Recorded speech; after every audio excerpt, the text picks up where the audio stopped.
Good morning dear student आज की topic है mechanism of respiration. Okay student, तो श्वसन की क्रिया विधि की हम लोग बात करें। इससे पहले मैं इसका एक और वीडियो पहले ही बना चुका हूँ पार्ट 1, जिसका लिंक मैं वीडियो के डिस्क्रिप्शन बॉक्स में डाल दिया हूँ। वहाँ से जाकर आप लोग देख सकते हैं, तब भी आप लोग को पार्ट 2 अच्छे से समझ में आएगा जब आप पार्ट 1 को देखेंगे। ओके स्टूडेंट, तो आप लोग पार्ट 1 पहले देख लें, उसके बाद ही पार्ट 2 को देखें। फिर चलिए चलते हैं। हम लोग पार्ट 1 में देखे थे गैस एक्सचेंज के बारे में। ओके स्टूडेंट, जो टिश्यू और लंग्स में होती है। उसके बाद हम लोग बात करेंगे पार्ट 2 में ट्रांसपोर्ट ऑफ कार्बन डाइऑक्साइड। तो हमारे बॉडी में ट्रांसपोर्ट कैसे होता है कार्बन डाइऑक्साइड का, उसके बारे में हम लोग आज चर्चा करने वाले हैं। तो इस डायग्राम के माध्यम से हम लोग ट्रांसपोर्ट कैसे होता है कार्बन डाइऑक्साइड का, उसके बारे में हम लोग बात करने वाले हैं। ओके, तो चलिए देखते हैं। तो देखिए, हमारा जो बॉडी होता है या कोई भी एनिमल का जो बॉडी है वो सेल से ही मिलकर बना होता है, और सेल मिलकर टिश्यू बनाते हैं। हम लोग सेल बोले हैं, टिश्यू बोले हैं, ठीक है। तो देख सकते हैं हमारे बॉडी में सेल और टिश्यू में क्या होता है, मेटाबॉलिक एक्टिविटी होती है, उपापचयी क्रियाएँ होती है, जिससे जब ऑक्सीडेशन होता है फूड का तो क्या बनता है स्टूडेंट, CO2 बनता है। क्या बनता है, CO2 बनता है। और हमारे बॉडी में जो CO2 का पार्शियल प्रेशर होता है PCO2 46 mmHg होता है। कितना होता है, 46 mmHg होता है।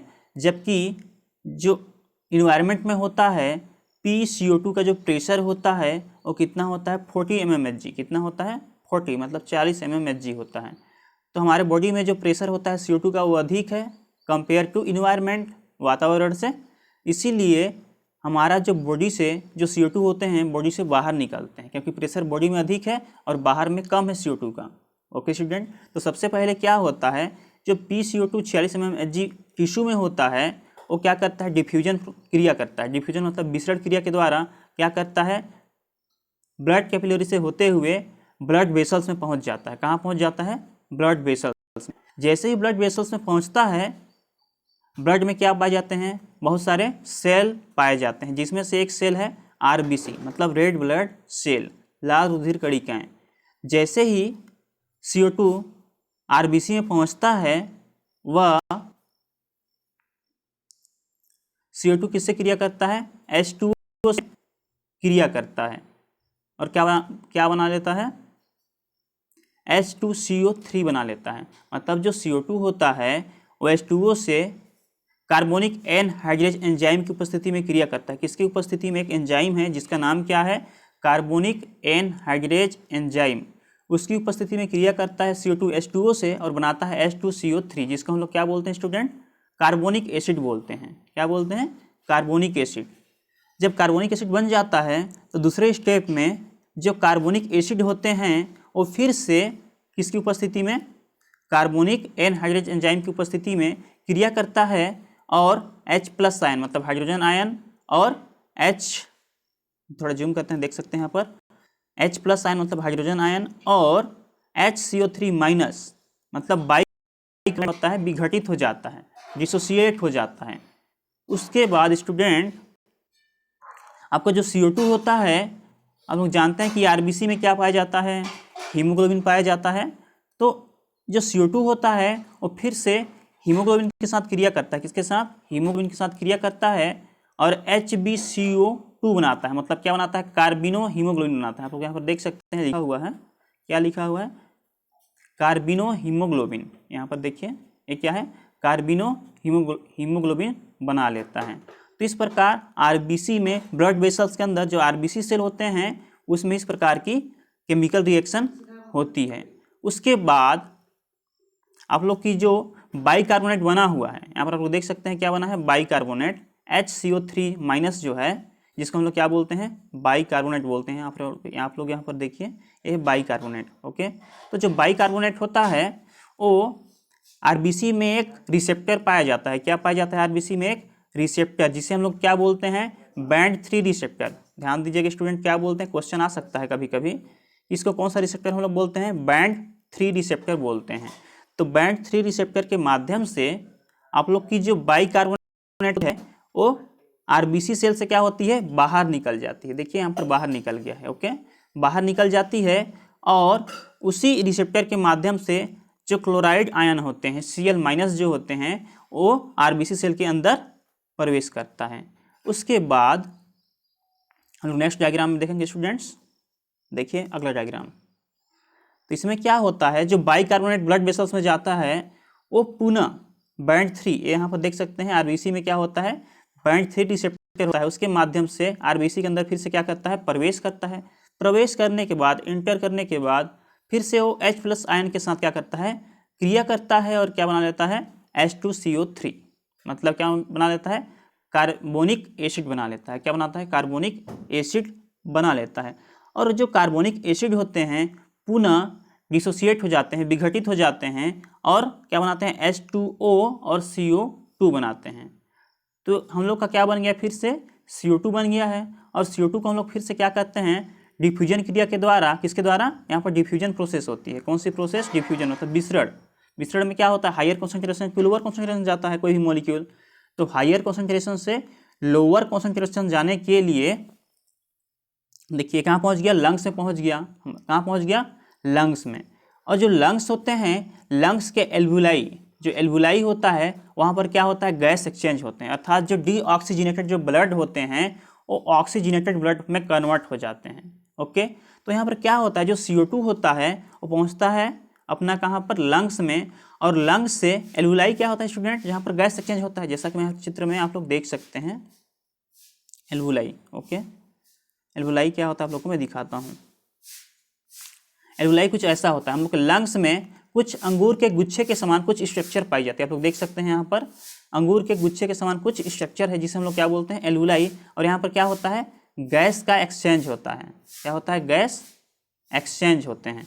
कहने का मतलब जो डीऑक्सीजनेटेड जो ब्लड होते हैं और ऑक्सीजनेटेड हो जाते हैं, मतलब अशुद्ध से क्या हो जाते हैं, शुद्ध हो जाते हैं। कहाँ पर, लंग्स के एल्वुलाई में। कुपिका हिंदी में बोलते हैं, ध्यान रखिएगा, क्वेश्चन आता है कभी कभी एग्जाम में, कॉम्पिटेटिव एग्जाम में, कि जो गैस का एक्सचेंज होता है कहाँ पर होता है, एल्वुलाई में, लंग्स के, या कुपिका जिसको हिंदी में बोलते हैं। वहीं पर अशुद्ध से क्या होता है, रक्त जो होते हैं, ब्लड जो होते हैं वो शुद्ध हो जाते हैं।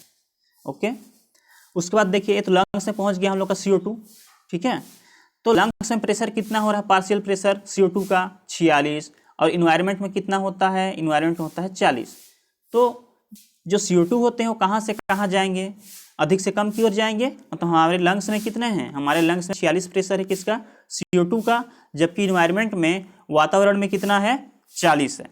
तो इसीलिए क्या होगा, 46 से 40 की ओर जाएगा, मतलब अधिक से कम की ओर। मतलब हमारे बॉडी से क्या होगा, लंग्स से होते हुए हमारे बॉडी से क्या होगा, CO2 शरीर से बाहर चले जाता है। तो इस प्रकार कार्बन डाइऑक्साइड का क्या होता है स्टूडेंट, ट्रांसपोर्ट होता है। तो आई होप आप लोग को समझ में आ गया होगा। अगर कुछ भी समझ में नहीं आया तो कमेंट कर सकते हैं आप लोग नीचे जाकर कमेंट बॉक्स पर।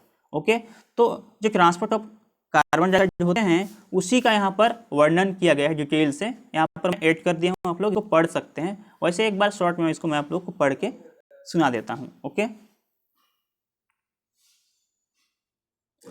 तो जो हम लोग ऊपर में देखे अभी डायग्राम में, उसी को बस यहाँ पर मैं लिखा हूँ, ठीक है, थ्योरेटिकल रूप में, और डायग्रामेटिक रूप था, ये थ्योरेटिकल रूप है। तो देख सकते हैं यहाँ पर कार्बन डाइऑक्साइड का परिवहन ऊतकों या कोशिकाओं में होता है, सेल और टिश्यू में।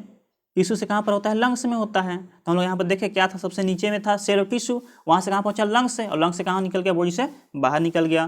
तो ये सब वही है स्टूडेंट, आप लोग इसको अपने से रीड कर लीजिएगा। ओके, चलिए फिर हम लोग देखते हैं अगला, ट्रांसपोर्ट ऑफ ऑक्सीजन देखेंगे। ओके, ये तो देखिए बैंड 3 रिसेप्टर के माध्यम से शरीर से CO2 क्या कर दिया जाता है, बाहर निकाल दिए जाते हैं।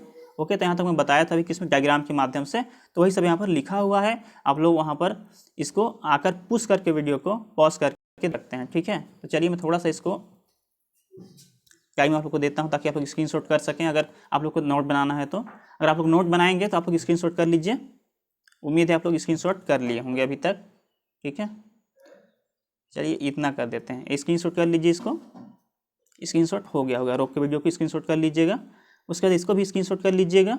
जितना मैं समझाया हूँ डायग्राम में वही यहाँ पर लिखा हुआ है, तो टाइम ज़्यादा हो जाएगा, वीडियो लंबा बन जाएगा, इसलिए मैं इसको नहीं पढ़ के बता रहा हूँ, क्योंकि वही सब लिखा है जो मैं डायग्राम में आप लोग को समझाया था। ओके, तो स्क्रीनशॉट कर लिए होंगे। उसके बाद हम लोग चलते हैं नेक्स्ट स्लाइड की ओर। तो इसको भी आप लोग स्क्रीनशॉट करके रख लीजिए ताकि आप लोग का नोट्स अच्छे से बन सके। अगर आप लोग थोड़ा भी अगर समझने में प्रॉब्लम हुआ होगा डायग्राम के माध्यम से, तो इसको भी पढ़ के आप लोग समझ सकते हैं।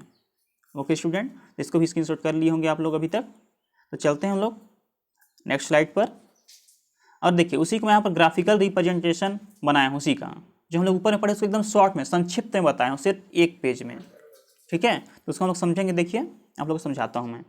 तो सबसे पहले होता क्या है, blood in cell and tissue. तो जो ब्लड होते हैं सेल और टिश्यू में पाए जाते हैं, बताया था कहाँ पर, सेल और टिश्यू में पाए जाते हैं। कौन, ब्लड, सॉरी ब्लड नहीं होगा यहाँ पर, CO2 होगा। ओके, जो CO2 होते हैं वो कहाँ पाए जाते हैं, सेल और टिश्यू में पाए जाते हैं। ओके, तो कहाँ पाए जाते हैं, सेल और टिश्यू में।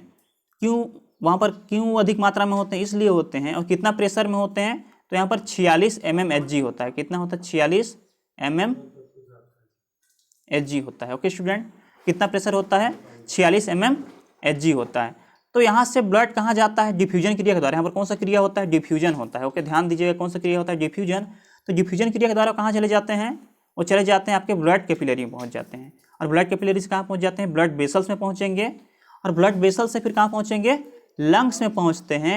और लंग्स से कहाँ पहुँचते हैं स्टूडेंट्स, हमारे बॉडी के बाहर निकल जाते हैं। क्योंकि प्रेशर हमारे बॉडी में अधिक होता है CO2 का, और बाहर में कम होता है, इसीलिए 46 से 40 की ओर, मतलब अधिक सांद्रता से कम सांद्रता की ओर गति करते हैं।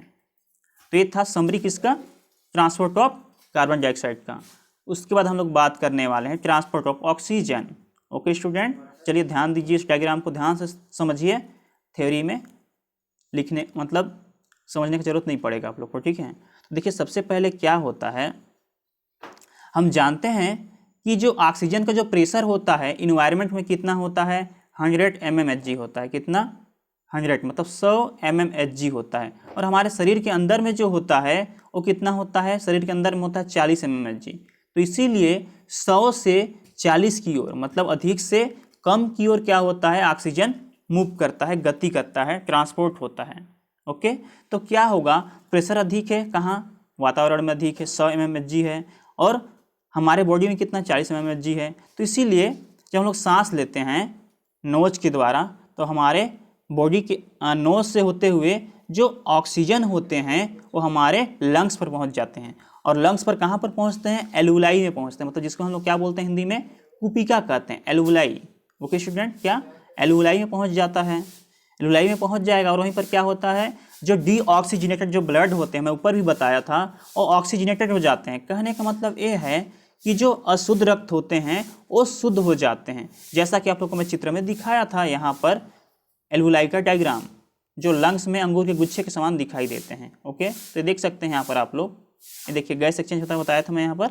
और जो अशुद्ध होते हैं वो शुद्ध हो जाते हैं, कहाँ पर, एल्वुलाई, कुपिका में होते हैं। तो डायग्राम पर लोग देख सकते हैं अंगूर के कुछ गुच्छे के समान आप लोग को दिखाई दे रहे होंगे। ओके, उसके बाद हम लोग देखेंगे आगे। देखिए जैसे ही ब्लड क्या होता है आपके कहाँ पर पहुँचता है, एल्वुलाई में पहुँचता है। एल्वुलाई से फिर वो कहाँ पहुँचता है, जब शुद्ध हो जाता है, जो अशुद्ध ब्लड होते हैं वो शुद्ध होते हैं। शुद्ध होने के बाद वो जाते हैं कहाँ पर, डिफ्यूजन क्रिया होती है। यहाँ पर कौन सी क्रिया होती है, डिफ्यूजन क्रिया होगी। और देखिए यहाँ पर लिखा हुआ है ब्लड कैपिलरी। ओके, ध्यान दीजिएगा। तो कहाँ पहुँच जाते हैं, ब्लड कैपिलरी में पहुँच जाते हैं डिफ्यूजन क्रिया के द्वारा।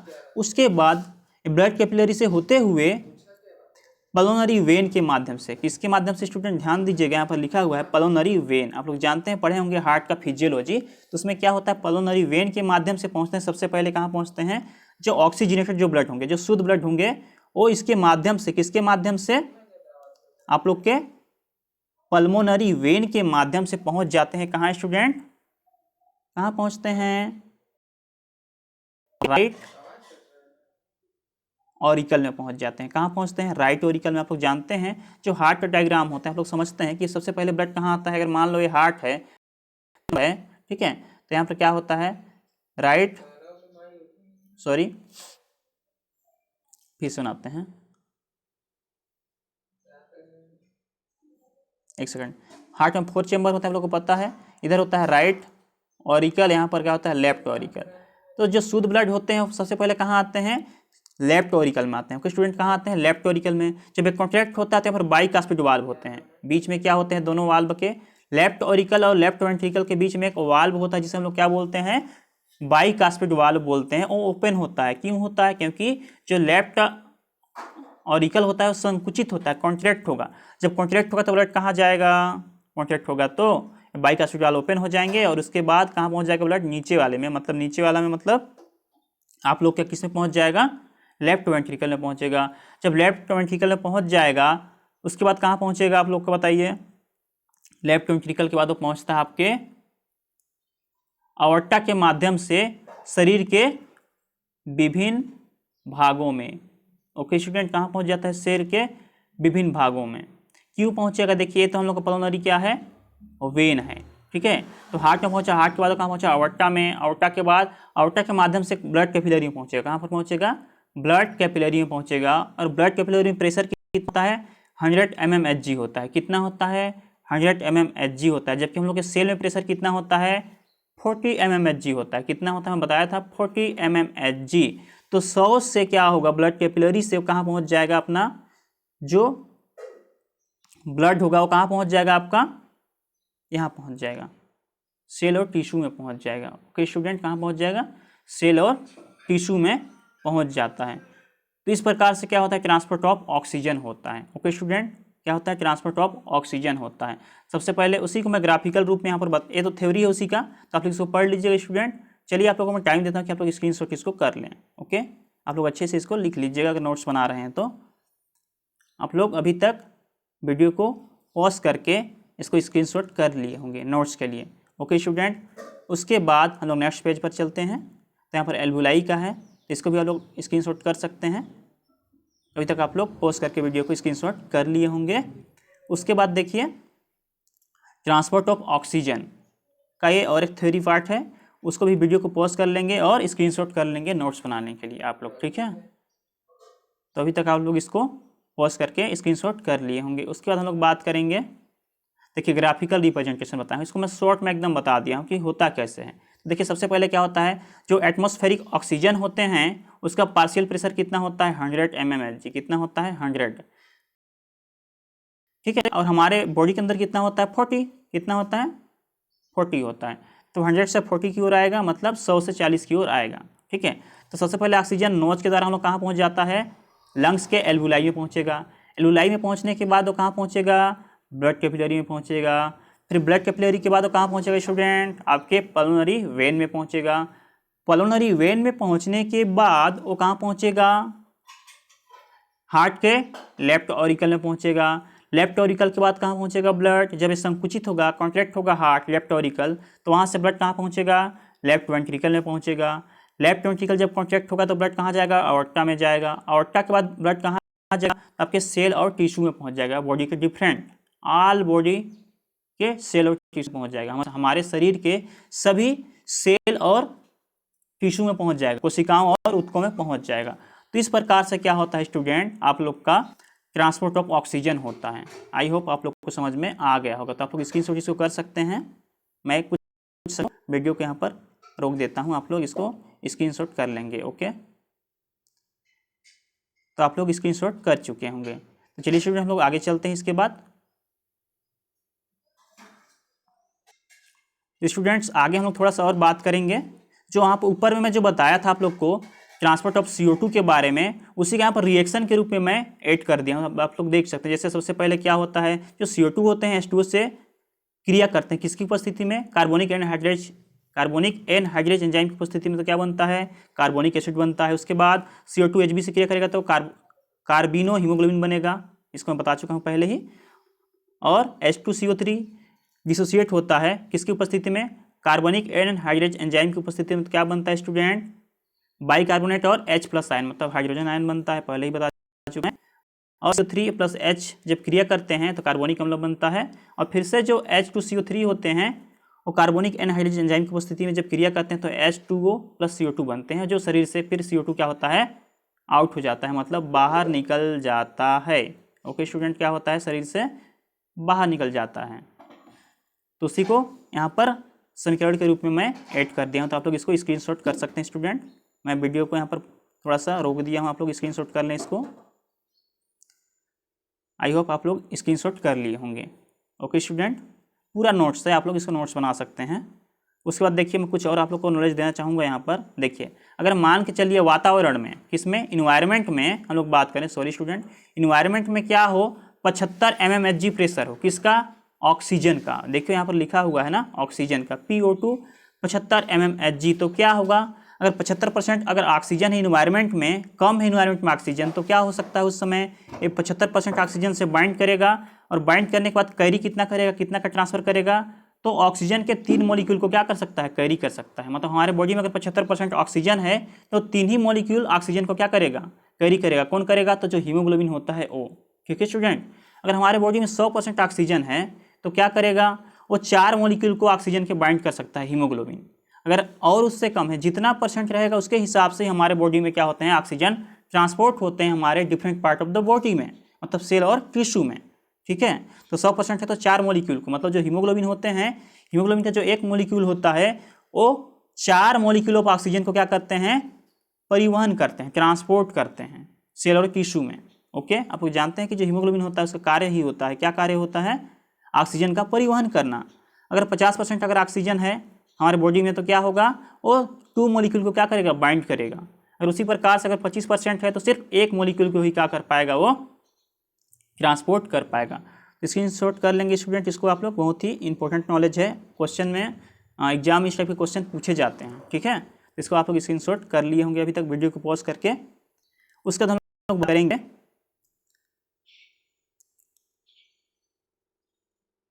Okay students. तो इस प्रकार से वीडियो, इस टॉपिक खत्म होते हैं। दो पार्ट में वीडियो समाप्त हुआ है टॉपिक। पहला था मैकेनिज्म ऑफ रिस्पायरेशन पार्ट 1, और आज का जो टॉपिक था मैकेनिज्म रिस्पायरेशन पार्ट 2। अगर स्टूडेंट्स आप लोग को ये वीडियो अगर पसंद आया तो इस वीडियो को लाइक करें, अगर चैनल पर नए हैं चैनल को सब्सक्राइब करें। सब्सक्राइब करने के बाद आप लोग ऑल आइकॉन जो यहाँ पर आप लोग को बटन दिख रहा है उसको प्रेस करें, ताकि मैं जब भी इस प्रकार का कोई भी वीडियो डालूँ आप लोग के पास सबसे पहले नोटिफिकेशन पहुँच जाए। और अधिक से अधिक अपने दोस्तों को शेयर करें ताकि सभी लोग इसका लाभ उठा सकें। तब तक थैंक यू।